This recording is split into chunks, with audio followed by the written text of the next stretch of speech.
இவங்க கூட எல்லாம் உணர்ச்சி வசப்படுவாங்க. விஜயகாந்த் கிட்ட எல்லாருமே இளைஞர்கள் இருக்காங்கன்னு.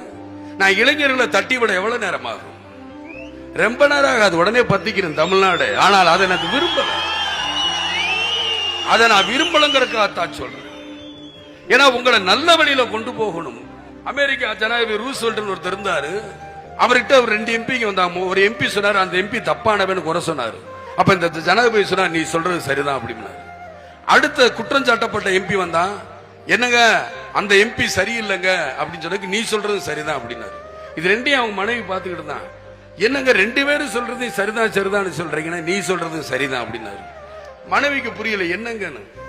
2 பேரும் நான் திட்டி அனுப்புனேன்னா 2 எம்பி எனக்கு போகும்.